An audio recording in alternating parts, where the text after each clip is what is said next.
The covenant, first of all, Tavis, I want to thank you for what you've done bringing us together and convening us. We've had a lot of time waiting to come out to talk with each other and bond, and it's an incredible group. The criminal justice system is not working for the African American community. I can tell you as the chief law enforcement officer for a major city in this country that it is not working. We see that in the statistics that you've outlined. 2 million people are in the prison system in this country. Over 40% are African American, in spite of the fact that we only constitute 13% of the general population. It's not working. It's not working when we recognize that African American men, the leading cause of their death is homicide. We are overly represented both as victims and as defendants and as witnesses. Our communities suffer because our babies hear the gunfire every night, so the 7-year-old has post-traumatic stress disorder and cannot go to school the next day and learn. The criminal justice system is not working for us. What I think we have failed to do as a community, however, is own this issue of law enforcement. We talk about these statistics in the context always of it is unfair, it's morally incorrect. Maybe we have learned that from the church. It is morally incorrect. But nobody cares about that. You can look at Katrina. Nobody cares about the fact that we've got a bunch of young black and brown men in prison. That argument is not working. What I suggest we do as African Americans is own this issue in law enforcement and then define it in the way that works for us. Because it is a myth to say that African Americans don't want law enforcement. We do. We want our grandmothers to be able to walk to church and be safe. We want our babies to be able to walk to the park and be safe. What we don't want is racial profiling.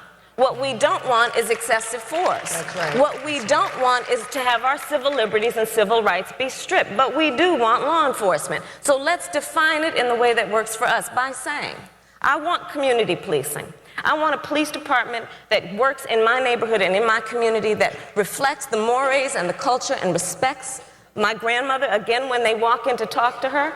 I want a system of accountability in the criminal justice system that says law enforcement needs to own crime prevention as much as it talks about long sentences. Because nationally, only 18% of serious crime results in an arrest.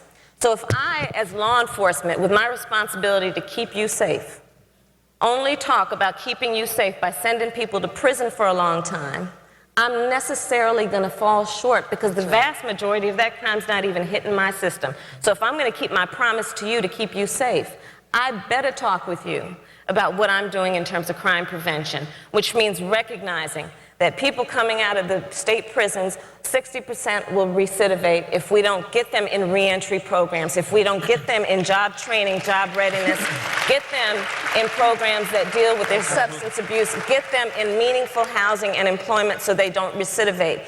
We could talk about it in terms of is it the right thing to do? Of course it is. But you know, I'm done talking about it like that. I'll just talk about it on this basis. If that person commits another crime, I have to spend $10,000 to try that felony.